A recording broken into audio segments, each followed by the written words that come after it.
Dan saat horden itu terbuka sedikit, mungkin hanya sekitar 20 cm atau sejengkal, itu dari balik jendela itu terlihat wajah pucat dengan ikat kepala, dan itu membenturkan ke jendela itu, dan suaranya itu sangat jelas, jeduk, jeduk. Dan seketika itu Zulfa itu teriak kalau itu pocong, pocong. Cuman kalimat atau teriakannya Mbak Zulfa itu tidak keluar suaranya, hanya dari dalam batin, tapi mulut itu seperti terkunci. Jadi bukan teriakan yang sesungguhnya orang-orang dengar. Bohong. Jadi suara itu benar-benar tertahan.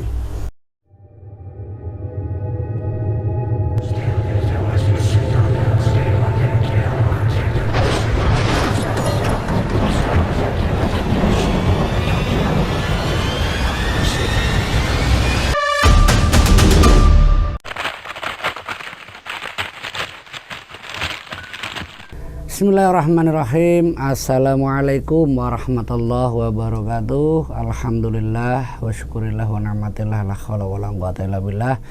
Jumpa lagi bersama saya Pak Ade di channel Lambe Ireng ini. Terima kasih untuk support dan dukungan yang sudah nitip komen, like, dan juga subscribe-nya, dan juga yang sudah tekan lonceng notifikasi untuk cerita dari Lambe Ireng ini.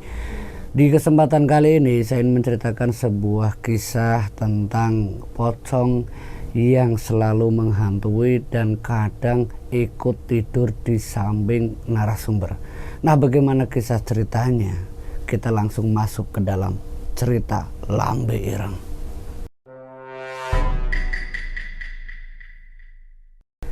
Sebut saja namanya Zulfa. Dia seorang mahasiswa yang waktu itu dia mengalami kejadian tentang pocong yang selalu datang lewat ketukan pintu ataupun ketukan jendela di samping kamarnya. Mbak Zulfa ini sudah sering mendengar ketukan-ketukan dan juga sering mendengar mitos ataupun kejadian horor di tempat kontrakan dari Mbak Zulfa. Kejadian ini tepatnya di tahun 2017 kemarin, dan kejadian itu dialami oleh Mbak Zulfa saat dia itu ditinggal temennya pulang ke kampungnya. Dia tidur sendirian. Kejadian yang dialami Mbak Zulfa ini karena memang dari beberapa tetangga yang menjadi teman obrolan dari Mbak Zulfa ini sering menceritakan kisah horor ataupun misteri tentang pocong yang sering menghantui para warga. Dan itu pun menjadi satu momok yang menakutkan bagi Mbak Zulfa, bila mana sosok itu benar-benar nyata dan datang ke dalam hidupnya Mbak Zulfa. Perasaan takut itu sudah mulai muncul saat rumor tentang orang yang meninggal bunuh diri itu tidak jauh dari kontrakan dia tinggal. Itu sekitar 3 bulan yang lalu. Mendengar kabar tentang orang yang bunuh diri dan kabar tentang rumor ataupun pocong yang sering menghantui para warga, ini pun menjadi satu hal yang sangat ditakuti oleh Mbak Zulfa dan juga teman-temannya yang ada di lingkungan kontrakan. Dan pas kejadian malam yang dialami oleh Mbak Zulfa itu saat kedua temannya itu sedang pulang ke rumahnya masing-masing, karena memang kuliahnya dia itu jauh lah dari tempat Mbak Zulfa tinggal. Nah, kejadian itu sekitar pukul jam 9 malam. Saat Mbak Zulfa ini hendak istirahat, dia selesai mengerjakan tugasnya, dia itu mendengar suara ketukan.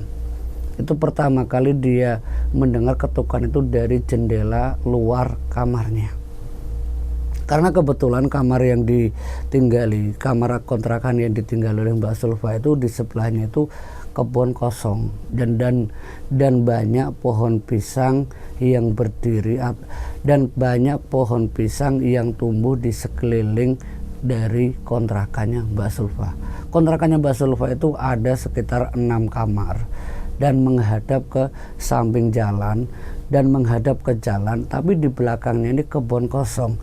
Nah, di situ memang sering terdengar kabar kalau kebun kosong itu menjadi sarang para pocong untuk tinggal. Apalagi mitos tentang pohon pisang yang sering berubah menjadi pocong. Dan ketika ketukan itu benar-benar didengar oleh Mbak Zulfa, awalnya Mbak Zulfa tidak terlalu menghiraukan ketukan pertama itu, tuk tuk tuk, bunyi itu sampai 3 kali.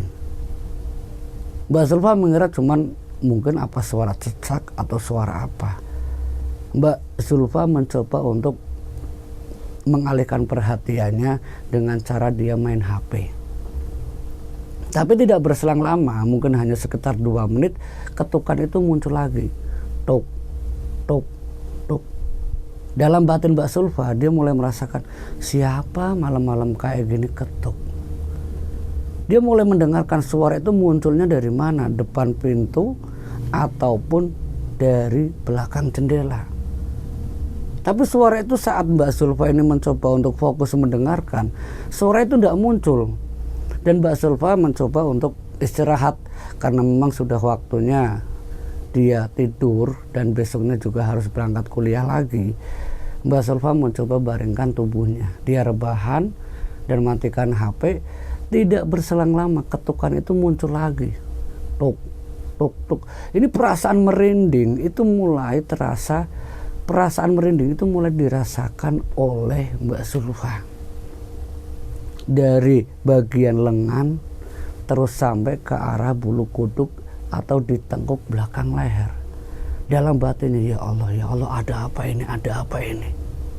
Perasaan takut sudah mulai muncul. Dan dia mencoba untuk beranikan diri membuka pintu. Saat dia buka pintu kamar kontrakannya, di antara pintu kontrakan yang lain itu sudah pada tutup semua.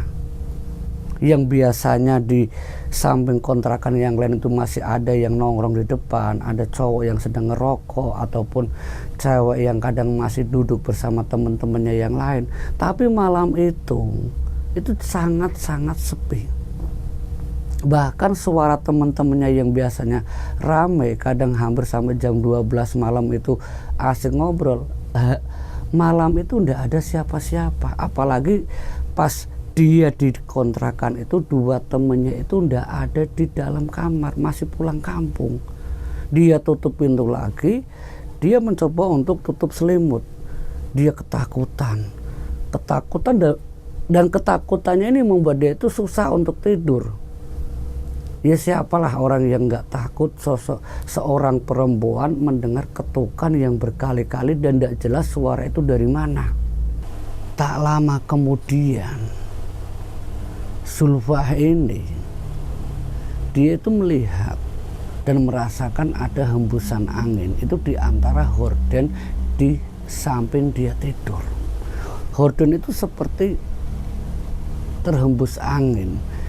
Dan dia merasakan, dan dia tahu, dan Zulfa itu tahu kipas angin itu tidak dinyalakan. Tapi dari mana angin itu bisa masuk ke dalam ruangannya dan horden itu bisa seperti tertiup. Dan tiupannya itu sangat terasa. Dan ini membuat Zulfa itu semakin ketakutan.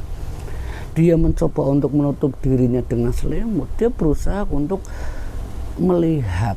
Tapi dalam batinnya dia ketakutan. Tidak dilihat itu angin itu terus berdesis. Bahkan di sekeliling dia tidur itu sangat terasa dinginnya. Sampai Zulfa itu memberanikan diri. Dia ngintip dari balik selimut. Itu jendela itu sedikit terbuka. Dan saat horden itu terbuka sedikit, mungkin hanya sekitar 20 cm atau sejengkal, itu dari balik jendela itu terlihat wajah pucat dengan ikat kepala, dan itu membenturkan ke jendela itu, dan suaranya itu sangat jelas, dan seketika itu Zulfa itu teriak kalau itu pocong. Cuman kalimat atau teriakannya Mbak Zulfa itu tidak keluar suaranya, hanya dari dalam batin, tapi mulut itu seperti terkunci. Jadi bukan teriakan yang sesungguhnya orang-orang dengar. Jadi suara itu benar-benar tertahan. Saking takutnya Zulfa, dia mau bangkit dari tempat dia istirahat, dia tidur, itu terasa berat sekali. Dan sementara pocong yang terlihat di antara jendela yang hordennya itu masih tertiup, itu masih saja itu masih saja terdengar suara benturannya, itu sangat jelas. Walaupun sosok pocong itu sudah tidak terlihat, tapi suara benturannya itu masih sangat jelas didengar oleh Mbak Sulfa. Der, der, der. Dan ini langkah dia untuk bangun, dia itu sangat berat. Dan dia berusaha untuk bangkit dari tempat tidurnya untuk keluar dari kontrakan tersebut. Saat dia sudah sampai depan pintu, dia mendengar lagi suara yang sangat mengerikan lagi, suara cekikikan. Suara Mbak Kunti itu sangat nyaring didengar oleh Mbak Sulfa. Mbak Sulfa itu semakin ketakutan. Dan sesampainya Mbak Sulfa di daun pintu, dia hendak buka, suara cekikikan itu masih nyaring didengar Mbak Sulfa. Dia buka pintu sembari gedor-gedor pintu sebelahnya. Dan saat dibuka pintu, beberapa teman kontrakan yang di sebelah kamar Mbak Sulfa itu sempat nanya, ada apa Mbak Sulfa, ada apa Mbak Sulfa, ini malam-malam ada apa Mbak, tolong Mbak, ada pocong Mbak, ada hantu Mbak. Tidak ada apa-apa Mbak, tolong Mbak, saya mau tidur di sini boleh enggak Mbak. Dan kebetulan di situ memang ada teman kontrakan yang lain yang mungkin jurusannya beda, itu ada 2 orang.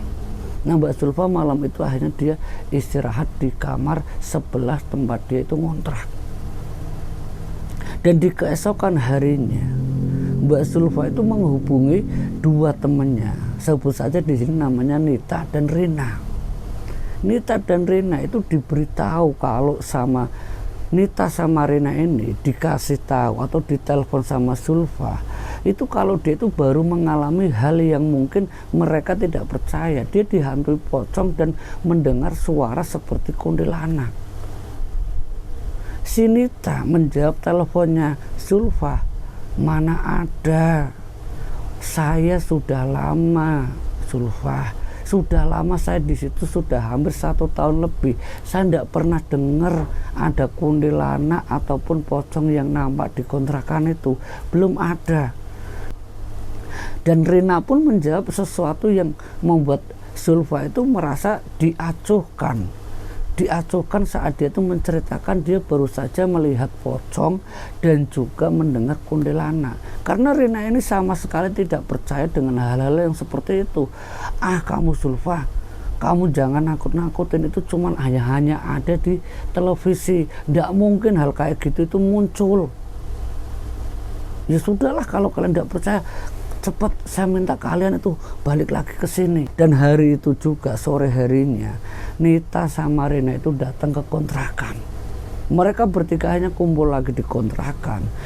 Dan saat malam kedua semenjak kejadian yang dialami Sulfa, malam kedua itu Sulfa tidak bisa merasakan tidur itu tenang. Perasaan takut masih muncul dalam pikirannya Sulfa.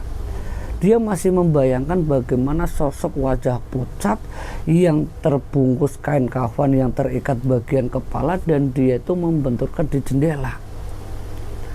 Dia masih merasakan kehadirannya, apalagi setiap jam 1 dini hari. Sulfa yang selalu terbangun, yang biasanya dia itu kadang cuma hanya sekedar ke kamar mandi, itu dia tidak berani. Nah, saat Sulfa ini sudah istirahat, ada satu kejadian yang dialami oleh Nita. Nita itu tidak percaya kalau ada pocong ataupun kuntilanak di tempat kontrakan yang sudah lama ditinggali Nita. Dan malam kedua itu dialami oleh Nita sendiri. Saat dia sudah tertidur di antara Sulfa dan juga Rina. Sulfa ini mengalami sesuatu yang mungkin Sulfa ataupun Nita, Sulfa atau Rina itu tidak percaya. Karena saat dia tidur di atas tempat tidur yang satu ranjang itu bertiga, Nita ini sudah ada di posisi di bawah, di bawah ranjang tempat mereka itu tidur. Dan Rina itu merasa kalau dia itu ditarik. Nah, saat Nita ini merasakan hal seperti itu, Nita mungkin merasakan ini kejahilannya Rina ataupun Zulfa, karena memang Rina itu dikenal dia itu paling jahil. Nah, saat Nita itu merasa dirinya ditarik, dia sengaja untuk tidak menghiraukan, lah bodoh amat, saya masih ngantuk. Tapi saat dia mau bangkit tapi saat Nita ini mau bangun lagi ke tempat tidurnya untuk naik ke atas ranjang, dia baru menyadari kalau Rina itu ada di depannya. Nah, terus yang narik itu siapa? Dia nengok ke belakang, ternyata sosok kuntilanak, bukan sosok pocong yang seperti dilihat Zulfa. Sosok kuntilanak itu memegang dengan rambut yang teruntai ke bawah. Itu tangannya itu sangat panjang dan menarik kakinya Nita. Ketakutan yang sangat dirasakan oleh Rina. Rina itu sampai bilang ke Zulfa ataupun ke Rina kalau dia lihat kuntilanak itu ada di dalam kamar. Tapi Zulfa yang juga merasakan hal yang sama kemarin, dia tidak berani untuk nengok ke belakang. Sementara Rina, dia nengok seluruh kamar. Kalian itu mau nakut-nakutin satu gimana? Tidak ada siapa-siapa. Tapi Rina ini mencium bau yang tidak enak. Dan baunya itu seperti telur busuk yang pecah. Itu di dalam kontrakan tempat mereka itu tinggal. Dan bau itu sangat menyengat, membuat Rina itu sampai nanya sama Nita dan Zulfa, ini bau telur busuk ini dari mana? Nah, Rina nengok ke jendela. Dia beranikan nengok ke jendela, barangkali sumber bau itu dari belakang tempat, dari samping kontrakan yang di belakangnya itu adalah kebun kosong. Rina nengok ke situ dan baunya itu sangat terasa, bau tidak sedapnya. Setelah beberapa kali Rina ini putar-putar tidak ada apa-apa, dia balik lagi tidur. Dan kejadian itu sekitar jam 1:30 dini hari setelah Zulfa itu baru saja dari kamar mandi. Dan keesokan harinya, Rina yang belum percaya kalau Nita semalam ditarik kuntilanak dan kemarinnya itu Zulfa yang mengalami dia dihantui pocong dan mendengar kuntilanak, perasaan Rina itu semakin membuat Zulfa dan Nita ini Rina yang tidak percaya dengan hal-hal gaib, apalagi kejadian tentang cerita dari Nita kalau dia semalam itu ditarik sosok kuntilanak, Rina sama sekali tidak peduli. Kalau memang benar ada, saya ingin ngelihat. Ini tantangan dari Rina. Tapi keduanya, yaitu Zulfa sama Nita, dia itu sudah mulai merasakan kalau di kontrakan itu sudah tidak nyaman. Karena rumor tentang pocong dan juga sosok kuntilanak itu tidak hanya didengar di sekitar kontrakan, tapi dari beberapa warga juga mengiyakan kalau ada sosok kuntilanak yang sering datang dibarengi sosok pocong. Dan sosok pocong itu dikabarkan, dan sosok pocong itu yang diceritakan oleh Zulfa itu dikarenakan ada keterkaitannya dengan kejadian orang yang bunuh diri 3 bulan yang lalu. Saat malam ketiga, Rina yang tidak percaya dengan hal gaib, Zulfa sama Nita ini sudah kepingin pindah dari kontrakan itu karena sudah 2 kali mereka mengalami kejadian yang di luar nalar. Mereka sudah tidak mau tinggal di situ, walaupun Rina yang dulunya itu sangat nyaman tinggal di kontrakan itu. Tapi saat kejadian dia merasakan kalau dirinya ditarik sosok kuntilanak, dia baru percaya. Dan hari itu, malam terakhir saat Rina ini menantang sosok kuntilanak ataupun pocong, itu benar-benar membuat ketiganya itu tidak bisa bergerak sama sekali. Rina yang awalnya dia hanya melihat sekelebatan bayangan seperti bayangan putih itu melintas di antara jendela. Rina ini malah nengok, apa sih tadi lewat? Dia nengok, dia buka horden jendela, dia lihat sekeliling, tidak ada apa-apa. Yang ada hanya beberapa pohon pisang yang tertiup angin. Dia coba memperhatikan setiap pohon itu ada ndak. Karena dari mitos yang berkembang, pocong itu sering berdiri di antara pohon pisang tersebut. Nah, Rina ini mencoba pakai senter HP-nya dia. Dia keluarkan HP tersebut dan ditempelkan jendela untuk membuat suasana di belakang kontrakan itu terlihat terangnya. Tapi saat beberapa menit dia coba mencari, tidak ada apa-apa. Tapi setelah lampu dari HP itu ditarik oleh Rina, itu muncul bau yang seperti kemarin, bau seperti telur busuk. Baunya itu sangat tidak sedap dan itu membuat ketiganya itu sama-sama mencium aroma itu. Dan Rina menjelaskan, apakah ini ada hubungannya dengan kemarin? Zulfa, kamu tahu enggak, kalau bau tidak sedap itu kan kuntilanak. Kamu jangan nakut-nakutin, udah malam. Keduanya itu sudah tidak berani lagi untuk bangun dari tempat tidur. Mereka berdua saling tutup selimut, sementara Rina ini masih penasaran. Dia masih berusaha untuk meyakinkan dirinya apakah benar ada kuntilanak atau pocong. Sampai mungkin sekitar jam 11, 2 jam ditunggu ndak muncul juga. Rina bilang sama Zulfa ataupun Nita, semenjak bau itu ada, itu ndak ada apa-apa. Kenapa sih kalian dari tadi tutup selimutnya? Kayak orang sudah mati saja tutup sampai kepala. Rin, kamu ngomong jangan sembarangan. Kamu ndak tahu kalau di belakang kontrakan itu ada pocong atau kuntilanak? Ndak ada. Sedari tadi saya sudah coba nyari 2 jam ndak ada siapa-siapa. Udahlah, saya ngantuk mau tidur. Saat Rina ini tidur, dia merasakan kalau dia itu seperti dipeluk oleh Nita. Ini tangan kamu jangan kemana-mana Nita, tidur aja. Kalau kamu takut dia tutup aja diri kamu, ndak usah peluk-peluk saya. Itu dalam pikirannya Rina. Tapi tangan itu terus saja menghampiri tubuh bagian belakangnya Rina.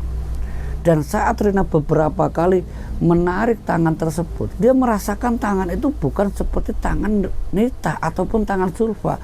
Dia coba merasakan dengan rabaannya, saat dia coba nengok itu benar sosok kuntilanak yang ada di dekatnya. Spontan saja Rina langsung menjerit, hantu. Dan itu membuat dan teriakannya itu membuat bukan Nita ya, dan teriakannya itu membuat Nita sama Zulfa itu, dan teriakan dari Rina ini membuat Nita sama Zulfa itu spontan dia terbangun. Dia nengok sama-sama, di situ masih ada sosok kuntilanak yang tangannya itu masih dipegang Rina. Kuntilanak, spontan ketiganya itu hendak keluar dari kamar, tapi tidak untuk Rina. Rina itu seperti terpaku, dia hanya diam. Zulfa, Rina sudah keluar dari kamar, Rina ini masih dalam posisi dia tertidur sembari memegang tangan. Dia seperti kaku. Rina itu seperti kaku, tidak bisa bergerak apa-apa, hanya bisa teriak hantu, dan itu yang diucapkan oleh Rina. Sampai Zulfa dan Nita ini minta bantuan ke tetangga kontrakan, yaitu di sebelah pintu kontrakan yang lain. Semuanya ini keluar. Dan saat mereka masuk ke dalam kontrakan yang ditinggali Zulfa, Rina ataupun Nita, keadaan Rina itu sudah seperti orang yang pingsan. Melihat Rina yang pingsan, Zulfa dan Nita meminta bantuan teman-teman kontrakannya untuk membangunkan, menyadarkan Rina. Tapi hampir 15 menit Rina tidak sadar. Salah satu penghuni kontrakan yang lain itu manggil ibu kos. Zulfa dan Rina yang keluar dari kontrakannya, dia meminta bantuan sekelilingnya dan melihat kondisi Rina itu masih dalam keadaan dia itu tertidur. Dan saat beberapa teman kontrakannya Zulfa ini masuk ke dalam kontrakan, ini melihat Rina itu sudah tidak sadarkan diri. Mungkin sekitar 15 menit usaha dari beberapa orang termasuk Zulfa untuk menyadarkan Rina itu tidak bisa sadar juga. Sampai salah satunya itu minta untuk manggil ibu kos. Nah, saat ibu kos ini datang melihat kondisi Rina yang belum kunjung sadar juga, mungkin sekitar jam setengah 1 dini hari, ibu kos ini dia minta izin untuk manggil salah satu ulama ataupun praktisi di sekitar tempat kontrakan mereka itu tinggal. Nah, ibu kos ini tidak berselang lama, mungkin sekitar setengah jam, tepatnya jam 1 dini hari. Kondisi Rina ini masih dalam keadaan pingsan. Dan pingsannya Rina ini saat praktisi ini datang. Praktisi ini membenarkan kalau dia itu seperti ketakutan yang berlebihan yang membuat dia itu sangat kehilangan energinya.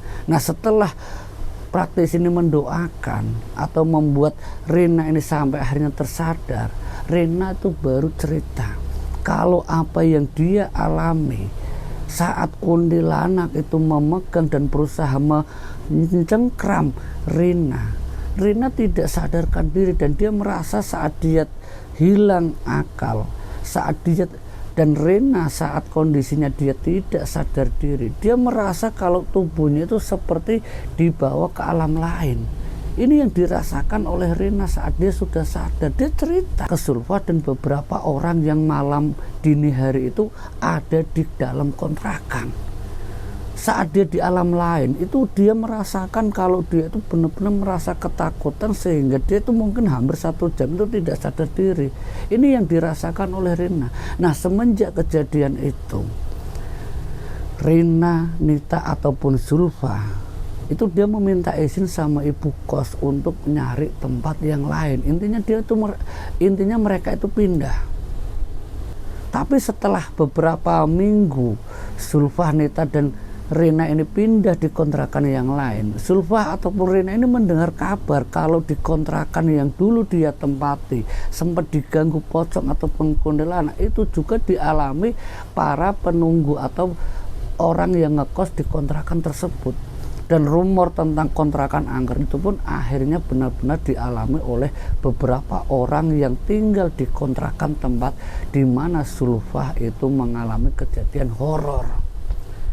Semoga dari kisah Mbak Zulfa ini bisa memberikan wawasan juga menghibur untuk kita semuanya. Jangan lupa subscribe dan juga tekan lonceng notifikasi untuk mendengarkan cerita dari saya Pak Ade di channel Lambe Ireng ini. Akhir kata wassalamualaikum warahmatullahi wabarakatuh.